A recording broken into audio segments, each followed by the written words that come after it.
Bonjour à tous les amis, c'est Achat Manga et aujourd'hui on se retrouve dans une nouvelle petite vidéo où je vais vous présenter mes achats de Blood Fear des mois de avril et de mai.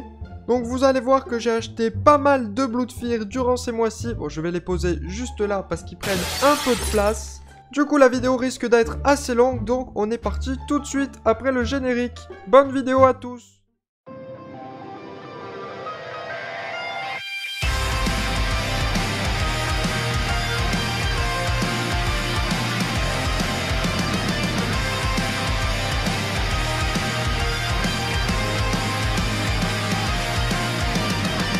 Du coup, on va commencer ces achats et réceptions manga en vous présentant toutes les nouveautés déjà que j'ai achetées. Parce que il y a beaucoup trop de nouveautés qui sortent en ce moment, c'est terrible et du coup j'en achète trop. Premièrement, nous avons les deux premiers tomes de Mashle chez Kazé. Ce manga, c'est littéralement One Punch Man au pays des sorciers. Donc, notre héros vit dans un monde qui est régi, comme un peu dans My Hero Academia avec les super-héros, par des magiciens. Pratiquement toute la population a hérité de pouvoirs magiques, sauf notre héros, qui n'en a pas hérité, mais là, on n'est pas dans un monde de bisounours comme My Hero Academia où les sans-alters sont juste oubliés. Là, dans Mashle, ceux qui n'ont pas de pouvoir magique sont tout simplement exécutés. C'est pas super sympa. Du coup, notre héros va être caché pendant toute son enfance et son adolescence dans une petite maison dans la forêt, mais va être un jour repéré par des magiciens tout simplement, et donc vont vouloir l'exécuter. Sauf qu'en fait, il est littéralement trop fort. C'est-à-dire qu'il a passé sa vie à faire de la musculation, et peu importe, magicien ou pas, il défonce tout le monde à coups de poing. Et il va donc se retrouver à intégrer l'école de magie, où il va devoir devenir le numéro 1 pour être accepté, même sans pouvoir magique. Du coup, à l'instar de One Punch Man, on se retrouve avec un héros totalement teubé, mais très marrant, et c'était un réel plaisir de lire ces deux premiers tomes. On continue avec le tome 1 de la légende de l'immortel Chandras, un petit manga d'action fantasy en 3 volumes, avec des dessins absolument magnifiques. Par contre, j'avoue que le fait qu'il soit fini en 3 tomes me fait un petit peu peur, parce que vous savez que j'ai un petit peu de mal avec les séries courtes, étant donné qu'elles sont généralement trop peu développées, et ma foi, c'est un petit peu dommage. Du coup, on va voir ce que ça donne avec ce manga. L'histoire a l'air très sympathique, mais un petit peu d'appréhension tout de même. On continue avec les tomes 1 et 2 de Kaguya-sama Love is War, une petite comédie romantique. J'en lis de plus en plus en ce moment, je ne sais pas ce qui m'arrive alors que ce n'est pourtant pas un genre dont je suis fan en général. Mais bon, j'en ai tellement entendu parler de par son animé que je me devais de commencer ce manga. Du coup, ces deux premiers tomes sont quand même de beaux pavés, hein, et c'était une lecture fort sympathique, c'était bien marrant. On a un petit peu un mélange de genres avec une comédie romantique et un manga très psychologique, puisque nos deux protagonistes sont tout simplement amoureux, mais à cause de leur fierté, ils n'osent pas du tout se l'avouer et vont, par des dizaines de petits stratagèmes, tenter de faire avouer l'autre, car pour eux, celui qui avoue son amour en premier sera le soumis du couple et ils n'ont absolument pas envie que ça finisse comme ça. Ces deux premiers tomes étaient très sympathiques, bien que j'ai un peu peur que le synopsis tourne un petit peu en rond étant donné que la série est assez longue, mais ça on ne le saura qu'en lisant les prochains tomes. En tout cas pour l'instant ça commence très bien. Ensuite on a le tome 1 de Angel of Death, un manga qui il me semble est tiré d'un jeu vidéo. J'étais tombé sur l'animé il y a quelques années quand il était sorti. Les premiers épisodes m'avaient pas mal intrigué, mais je ne l'avais jamais continué du coup. C'était l'occasion pour moi de connaître la suite et fin en lisant le manga, qui est fini en 12 volumes. Donc c'est quand même pas mal conséquent étant donné que l'animé je crois était très court donc il ne doit pas adapter tout le manga. Le synopsis est très intriguant et intéressant, les chara design des personnages sont assez spéciaux également et j'ai hâte de voir ce que va donner ce titre. Nouveauté suivante, c'est Le Fossoyeur chez Komiku qui est du même auteur que Pygmalion, qui est une série courte en 3 tomes et une des rares que j'avais appréciées. Malgré le fait qu'il soit en 3 tomes, j'avais trouvé que c'était une série bien développée, avec des personnages intéressants, un début, un milieu, une fin, donc j'espère vraiment que l'auteur va arriver à faire la même chose avec cette série, étant donné qu'elle est également très courte vu qu'elle est finie en 4 tomes. En plus, on a un héros qui se bat avec une épée totalement stylée, puisque c'est une épée guillotine. Et ça, on voit pas ça tous les jours, parce que non seulement il va décapiter des gens, mais en plus à coups d'épée. Et ça, c'est stylé. Attention cependant car le manga a l'air bien gore comme son prédécesseur Pygmalion, donc à ne pas mettre entre toutes les mains. On continue avec le tome 1 de The Witch and the Beast, un manga avec des sorciers, des magiciens, des monstres, bref, tout ce que j'aime qui a l'air super intéressant avec des décors absolument sublimes, toutes les cases possèdent des environnements et des arrière-plans très stylés. Ça a l'air bien bourrin, bien rentre-dedans, avec des personnages très charismatiques et originaux, donc j'ai hâte de lire ce tome. Et on termine avec une des nouveautés qui me tente le plus, avec le tome 1 de Alma, non seulement par ses dessins qui sont encore une fois sublimes, mais également par son scénario post-apocalyptique, mélangé à de la SF avec un monde qui est entièrement dominé par les robots. Bref, deux genres que j'aime vraiment et j'ai hâte de voir ce qu'ils vont donner ensemble.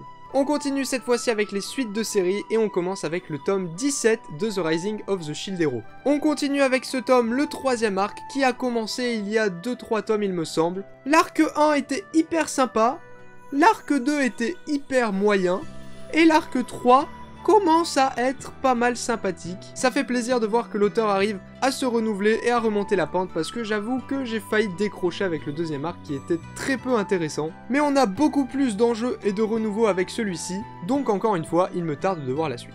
On enchaîne avec le tome 12 de Pétales de réincarnation, un tome un peu plus posé que les précédents, le calme avant la tempête, puisque la fin du tome annonce des événements et de grosses bastons dans le prochain tome. En tout cas avec ce tome on découvre des revenants avec des pouvoirs ultra stylés qui nous offrent des planches absolument magnifiques puisque ce sont des revenants peintres comme Picasso, etc. On en apprend un peu plus également sur la graine de réincarnation et les prochains tomes risquent d'être forts en révélation et en action. Manga suivant c'est le tome 22 de Darwin's Game qui est actuellement dans un de mes arcs préférés du manga parce que ça fait plusieurs tomes déjà que pour moi Darwin's Game ça avait un petit peu baissé de niveau par rapport aux premiers arcs. Là, le dernier en cours est super intéressant. En plus, on approche dangereusement de la fin puisqu'il me semble qu'avec ce tome, on va entrer dans le dernier arc du manga, donc il ne reste plus que, allez, 3-4 tomes peut-être pour finir. Et avec tous les événements qu'on a dans ce tome et dans les précédents, il me tarde vraiment de voir la suite et fin du manga. On continue avec le tome 5 de The Killer Inside qui m'a tout simplement mis une énorme claque. Je ne m'attendais pas du tout à ça, on entre dans quelque chose de totalement différent par rapport au reste du manga. Malgré le fait qu'il y avait beaucoup de blabla dans ce tome, c'était hyper intéressant et psychologique. The Killer Inside, franchement, si vous êtes fan de thriller, vous ne devez absolument pas passer à côté de ce titre, qui décolle complètement avec les derniers tomes. On continue avec le tome 3 de A Journey Beyond Even, un manga post-apocalyptique et peut-être le manga le plus intriguant que je n'ai jamais lu de ma vie. Chaque tome apporte son lot de questions et d'énigmes, notamment le tome 1. Quand tu commences cette série, tu ne piges absolument rien, c'est terrible. Mais au fur et à mesure des tomes, on en voit un peu plus et on comprend un peu plus où l'auteur veut nous mener. En tout cas, ce tome était comme les deux premiers excellent avec un cliffhanger de fin qui fait extrêmement mal au cœur et qui me donne beaucoup trop envie de lire la suite. Et je tiens à faire passer un petit message à tous ceux qui disent que ça ressemble trop à The Promised Neverland par rapport au synopsis. C'est le jour et la nuit, ça n'a absolument rien à voir. Et ce manga est bien meilleur. Je vais me faire des ennemis en disant des trucs comme ça. Puisqu'on en parlait, autant passer dessus, le tome 19 et avant-dernier tome de The Promised Neverland. Alors, comment parler de TPN sans me faire cracher dessus ? Bah c'est pas fou Les premiers arcs de TPN étaient excellents, mais à partir du tome 12-13, bah je trouve que ça baisse de plus en plus, et que c'est de moins en moins intéressant. Dans les premiers arcs, on avait des révélations à tout va, on ne savait jamais où l'auteur allait aller, tous les chapitres arrivaient à nous surprendre, mais là, ça fait 5-6 tomes, que c'est prévisible comme pas possible, et qu'on n'a absolument aucune surprise dans le déroulé de l'histoire. Bref, The Promised Neverland, pour moi, bah ça a clairement baissé en niveau. Sans parler de l'animé et de la saison 2 catastrophique qu'on a eu. On enchaîne avec le manga suivant, le tome 22 de Noragami, qui met beaucoup de temps à sortir dernièrement malheureusement. En tout cas, ce shonen, c'est vraiment une valeur sûre. L'arc qui est en cours est vraiment super excellent avec tout ce qui se passe entre le mage Yato et Yukine. On sent vraiment que le récit s'approche dangereusement de sa fin, et les prochains événements qui arrivent risquent d'être forts en émotion, et j'ai vraiment hâte de voir ça. On continue avec un des isekai les plus marrants qui existent, le tome 5 de The Dungeon of Black Company. Il nous parle d'un jeune homme qui a travaillé pendant toute son enfance et toute son adolescence comme un acharné afin de réunir assez d'argent pour pouvoir vivre peinard dans son appart le reste de sa vie. Cependant, comme par hasard, il va se faire téléporter dans un autre monde où il va être au plus bas de l'échelle sociale et va être exploité pour travailler dans une mine, chose qu'il n'avait absolument plus envie de faire, évidemment. On se retrouve donc avec un isekai extrêmement marrant, mature et original comparé à la plupart du genre. Son personnage principal est tout simplement excellent et c'est un manga vraiment que je vous recommande chaudement, d'autant plus qu'il y a un anime qui a été annoncé et qui devrait sortir cette année, donc vous n'avez aucune excuse pour vous lancer dans cette œuvre. On continue avec un de mes seinen chouchous que j'ai présenté à de maintes reprises, le tome 9 de Time Shadow. Un volume un peu plus calme que les précédents où on apprend beaucoup de choses encore une fois sur les ombres, un récit qui malgré son concept de boucle temporelle arrive à se renouveler très facilement pour notre plus grand bonheur. C'est toujours aussi intéressant et sympa à suivre et on a un énorme cliffhanger à la fin du tome qui laisse présager du très bon pour la suite. D'autant plus qu'il ne reste que 3 tomes, merde c'est pas beaucoup. En plus de ça, un animé a été annoncé, donc pour tous les fans de manga qui te retournent le cerveau et qui te font réfléchir, je vous conseille absolument de vous jeter sur celui-ci. On se retrouve avec le tome 5 et dernier tome de Raiseka Mika, un isekai, mais pas trop, puisque nos héros peuvent passer d'un monde à l'autre quand ils le veulent. Ce manga nous parle de mythologie nordique, chose assez rare, on y retrouve par exemple les personnages de Loki, de Thor, etc. Sinon c'est un manga assez basique, ça reste divertissant et c'est le dernier tome de la série, donc une série assez courte. On continue avec le tome 7 de la malédiction de Loki, avant-dernier tome de cette série excellente où j'ai quand même pas mal de retard puisque j'en suis rendu au tome 4. Des graphismes excellents, des personnages attachants, beaucoup de psychologie et de baston et des moments d'émotion très forts. Franchement, il y a absolument de tout dans ce manga et je ne peux que vous le recommander tant les premiers tomes étaient excellents.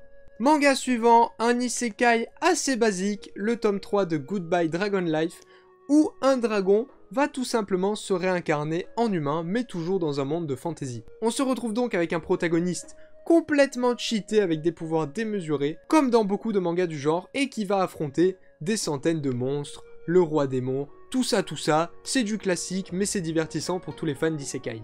On continue avec le tome 22 et très bon shonen un petit peu sous-coté de Twin Star Exorcist. Franchement, ça doit être un de mes shonen préférés et on en entend très peu parler, ce qui est vraiment dommage. En tout cas, avec le tome 21, on avait commencé un nouvel arc avec nos personnages qui ont bien grandi et qui ont évolué. Je pensais vraiment que la série allait s'arrêter au tome 20, mais finalement l'auteur nous a avoué qu'elle n'en était qu'à la moitié de l'histoire qu'elle avait prévue, donc on risque d'entendre parler de Twin Star Exorcist pendant encore un long moment, et j'ai hâte de découvrir la suite de cet arc qui, pour le moment, avec le tome 21, était à peine à son introduction. On enchaîne avec le tome 6 et avant-dernier tome de 5 Minutes Forward, le manga où une armée de Bouddha géants se met à défoncer tous les humains de la planète. Un manga avec un synopsis, quand je le dis comme ça, à ma foi très basique, mais qui est rythmé par quelque chose de très intéressant, à savoir que le héros a été téléporté 5 minutes dans le futur dans cet apocalypse, et qu'il ne peut revenir dans le passé qu'une seule fois. Il va donc tout mettre en œuvre pour trouver comment arrêter l'apocalypse, puisque quand il va revenir dans le passé, il devra l'arrêter en moins de 5 minutes. Un manga bourré d'action très intéressant dont j'ai hâte de connaître la fin. On continue avec le tome 28 de My Hero Academia. Que dire de ce tome? Masterclass total, peut-être un des meilleurs tomes depuis le début de la série. L'arc actuel avec la Grande Guerre est absolument épique, ça part dans tous les sens, c'est juste excellent. On a également des personnages très charismatiques qui brillent avec ces derniers tomes, comme Rumi, qui est juste excellent. Vu la fin de ce tome, la grande bataille n'est pas prête de se terminer pour notre plus grand plaisir, et c'est vraiment une masterclass que nous livrent les derniers tomes de MHA. On enchaîne avec le tome 8 de l'excellent shonen Jujutsu Kaisen, la suite directe de l'anime pour ceux qui s'en sont arrêtés là. Avec ce tome, on en découvre un peu plus sur le passé de notre sensei préféré, notre sensei masqué Gojo, et on va suivre une grande partie de son passé pendant tout ce tome, qui n'est pas prêt de se terminer d'ailleurs vu la fin juste excellente et il me tarde vraiment de voir la suite. On enchaîne avec le shonen déjanté du moment, le tome 8 de Chainsaw Man. Un tome qui part dans tous les sens avec, comme d'habitude, beaucoup d'action mais surtout de moments what the fuck, puisque nos héros vont être confrontés au démon Ténèbres. Je vous rappelle que dans Chainsaw Man, le niveau du démon est déterminé par la crainte qu'il aspire. Vous vous doutez donc bien que le démon Ténèbres fait un petit peu plus mal que le démon Tomate. Dans ce volume, l'action ne s'arrête pas du début à la fin et on a, encore une fois dans les dernières pages, une Makima avec des pouvoirs totalement pétés et démesurés. J'ai hâte de voir ce qu'on va avoir dans les 3 derniers tomes de cette partie 1. Et si vous ne connaissez pas encore Chainsaw Man, qu'est-ce que vous attendez? Jetez-vous dessus. On continue avec le tome 11 de Hell's Paradise, où la bataille finale continue de faire rage, même si ce volume est un petit peu plus posé que les autres, puisqu'on assiste un petit peu à la stratégie qui va être mise en place lors de cette bataille. On en apprend un petit peu plus sur les intentions du personnage de Jika, qui est en couverture et qui est bien badass et inquiétant.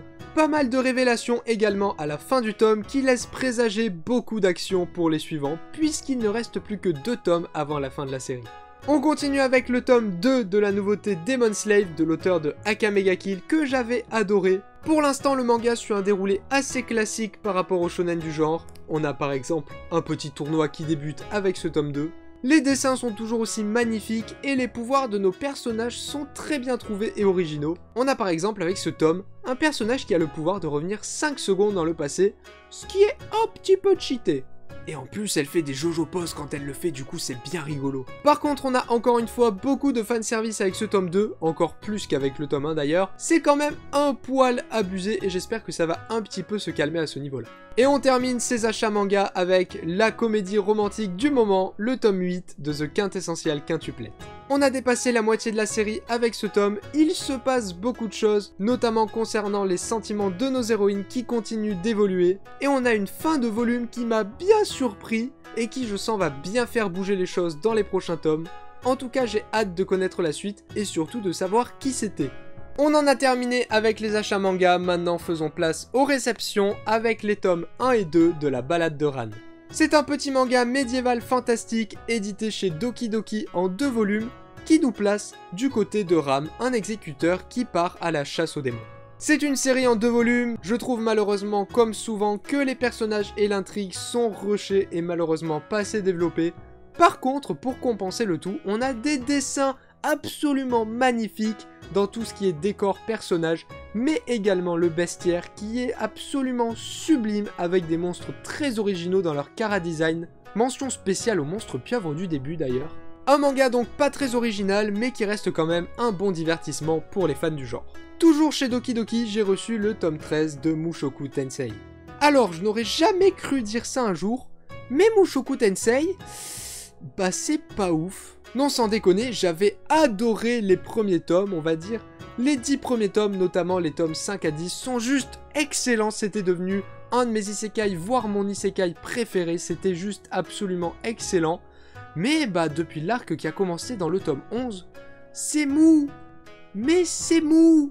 Il ne se passe rien. Les personnages n'évoluent presque pas. Il y a plein de scènes totalement débiles et qui n'ont rien à faire là. Non, franchement, le nouvel arc de Mushoku Tensei est chiant au possible et j'espère vraiment que ça va redécoller par la suite. Ils m'ont également envoyé le tome 3 de La Gameuse et son chat. Je ne résumerai jamais assez mieux ce manga que par son titre, puisque c'est littéralement ça. Une gameuse qui adopte un chaton. Est-ce que j'ai besoin d'en dire plus? C'est marrant et divertissant. Si vous aimez les gags manga, les jeux vidéo et les chats, bah c'est une lecture pour vous. On continue avec le tome 3 du Conte des Parias, le manga où une petite fille voyage avec le diable. Les graphismes sont très sympas, on a pas mal d'action avec ce volume et c'est un manga assez sympathique que je vous conseille de lire car il est, ma foi, assez original. On continue toujours chez Doki Doki avec le tome 14 de l'excellent Battle Game in 5 Seconds. Un manga qui dans son principe me fait beaucoup penser à Darwin's Game avec des personnages qui sont enlevés pour participer à un jeu et qui reçoivent chacun un pouvoir. Cependant, on a avec ce manga des combats hyper stratégiques et intéressants puisque les pouvoirs sont très recherchés, notamment celui de notre personnage principal qui est le pouvoir que son adversaire croit qu'il a. Vous voyez un petit peu le genre de stratégie que ça peut amener. C'est un manga très intéressant avec de l'action, mais de l'action psychologique. Du coup, c'est très sympa à lire et j'ai hâte de lire la fin de cet arc qui arrive avec ce tome ou le suivant, il me semble. Et pour finir avec les réceptions de Doki Doki, j'ai reçu le tome 1 de Tetsu et Doberman. Alors de base, je n'avais même pas demandé à ce qu'ils m'envoient cette série, mais ils ont eu la gentillesse de me l'envoyer pour que j'essaie. J'avoue que la couverture et le résumé ont l'air bien original et what the fuck. C'est un petit shonen en 3 volumes, donc je vous en reparlerai très bientôt sur Instagram quand j'aurai lu ce tome 1. On poursuit avec la maison d'édition Château Château qui m'ont envoyé le tome 6 de Carciphona. Carciphona, si vous ne connaissez pas, il y a une vidéo qui résume bien le manga sur ma chaîne, donc je vous invite à aller la voir. En tout cas, on a un tome ici avec beaucoup d'action et de révélations qui fait bien avancer l'histoire avec une fin de volume qui donne très envie de voir la suite. En plus, Château Château a un peu changé le manga niveau édition avec une tranche beaucoup plus carrée que d'habitude et plein de pages couleurs au début qui sont juste magnifiques pour notre plus grand bonheur. Et on poursuit les réceptions manga avec un nouveau partenariat. Je vous demande d'accueillir, sous un tonnerre d'applaudissements, la maison d'édition Kiun qui m'a envoyé le tome 1 des Racailles de l'autre monde. Un mélange très original entre Isekai et Furio. Je ne crois pas qu'on avait encore vu ça dans les mangas, ou alors je ne connais pas. Je n'ai pas encore lu ce tome, mais je sais d'ores et déjà qu'il va me plaire, puisque j'aime beaucoup les Isekai, et celui-ci a l'air bien barré. En tout cas, je vais vous en reparler très bientôt sur Instagram quand je l'aurai lu, mais à mon avis, ça va être une lecture très marrante, et je vous conseille de ne pas passer à côté. Et on enchaîne avec la dernière réception, toujours chez Kiun, le tome 1 des Carnets de l'apothicaire. Eh bien, très honnêtement, je ne m'attendais pas du tout à aimer autant cette série. Ce tome 1 était excellent, il développe parfaitement les personnages, le lieu et l'intrigue. Tous les personnages sont très énigmatiques, comme le lieu dans lequel ils évoluent, qui est plein de fourberies. On ne sait jamais à quoi les personnages pensent réellement et c'est vraiment une super découverte. Que dire en plus de ça des dessins qui sont juste sublimes et de l'héroïne qui est très attachante. C'était une excellente découverte. Je vous invite, si vous voulez en savoir plus, à lire mon post sur Instagram, que vous pourrez retrouver en description bien évidemment, et j'ai hâte de lire la suite de cette série. Voilà, on a fini avec toutes ces réceptions et ces achats manga, j'espère que ça vous aura plu. N'hésitez pas, comme d'habitude, à me dire en commentaire quelles sont les séries que vous avez lues et les séries que vous avez achetées pendant ces 2 derniers mois. N'hésitez pas à me dire également, bien évidemment, si nous avons des séries en commun. N'hésitez pas à vous abonner, liker et commenter si la vidéo vous a plu. Et je vous dis à très bientôt pour de nouvelles. C'était Bloodfear, à plus tout le monde.